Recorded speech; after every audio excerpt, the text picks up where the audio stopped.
I knew my marriage was over before she handed me the papers.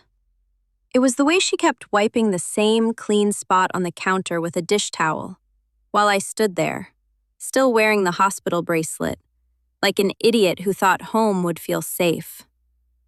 My name is Clara, and 5 days after a doctor used the phrase aggressive lymphoma without blinking once, my husband asked me to sign divorce papers beside a pot of burnt coffee neither of us had touched.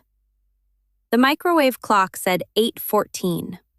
I remember that stupidly clearly. Not the survival statistics, not the treatment schedule, just 8:14, and the smell of coffee cooked down into something bitter and metallic.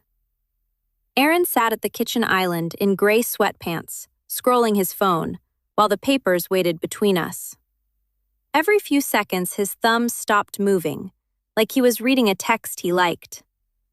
I think that part hurt more than I admitted later. I stood there too long before sitting down. My body already felt stress, from stress. Heavy, slow, like I was moving underwater. "You talked to a lawyer already?" I asked. He locked his phone and finally looked at me. "Claire, we need to be realistic." Realistic. People say that word when they want permission to be cruel carefully. Outside, rain tapped softly against the windows over the sink. One of the cabinet doors still hung crooked because Aaron kept saying he'd fix it this weekend for about 8 months. I stared at the divorce papers without touching them. "You filed this before I even got home." He rubbed his jaw, didn't deny it. "I can't drown with you financially." There it was. Not, "I'm scared." Not, "How are you feeling?" Just numbers. Risk assessment. Like I was a collapsing business. I laughed once, quietly.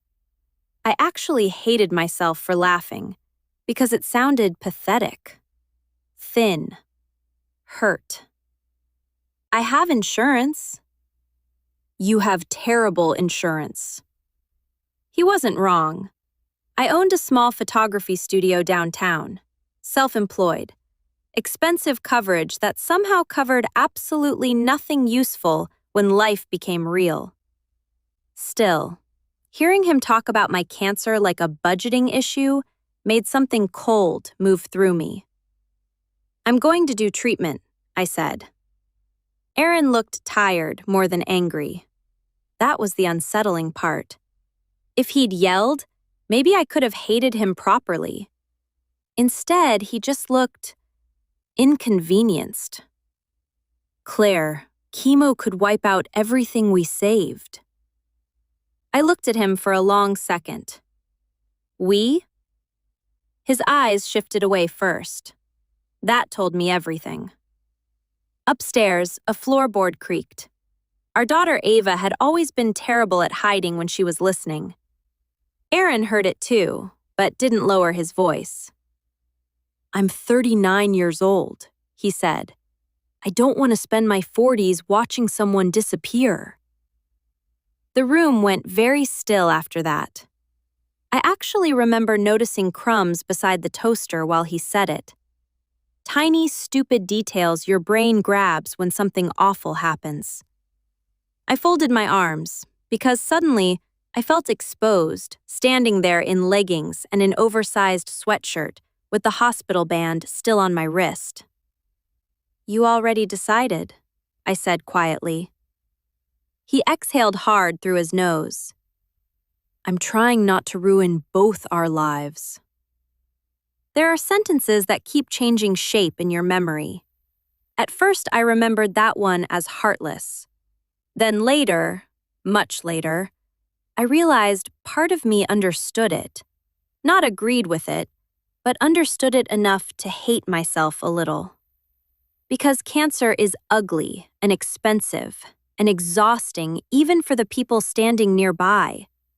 I think that's the part nobody likes admitting. I grabbed my phone off the counter, mostly so my hands had something to do. Then I opened the banking app and stopped breathing for a second.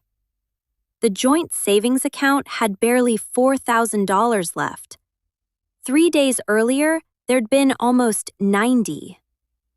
Aaron? He looked annoyed immediately. Not guilty, annoyed. I moved my portion.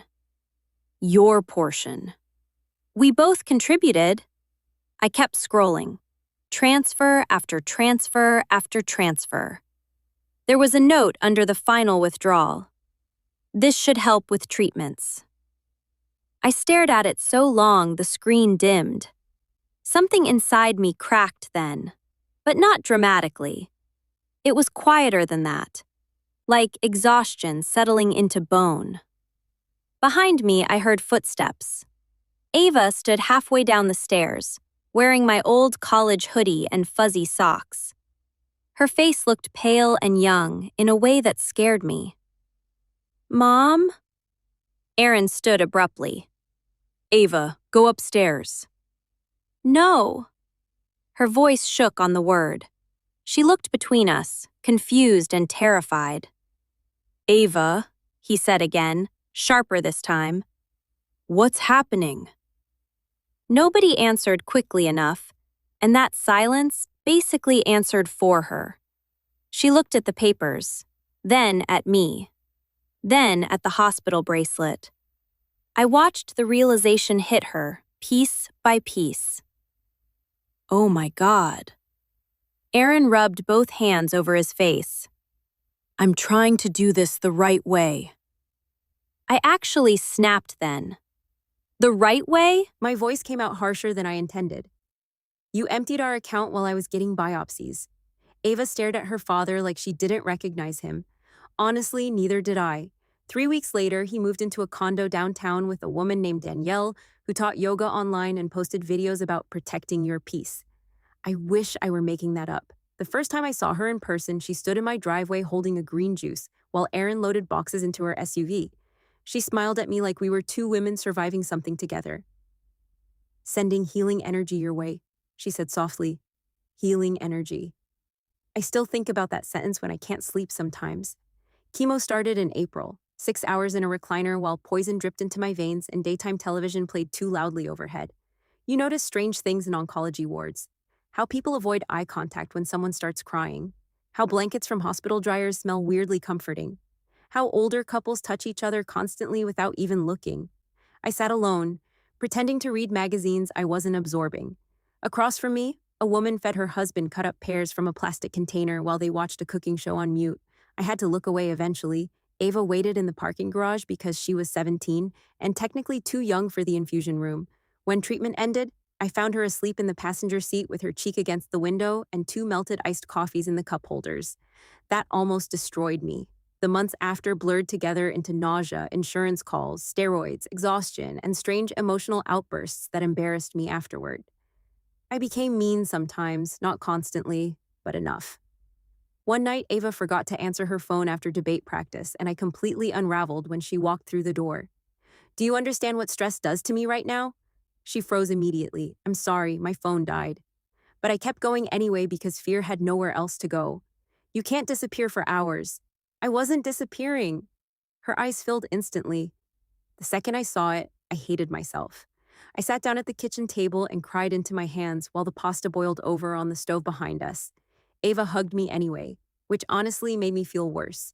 Aaron mostly existed after that, through awkward texts and occasional money transfers that felt more like guilt than care. Once he sent flowers after a clean scan. The card said, "Proud of your strength," no signature, just printed text from the florist.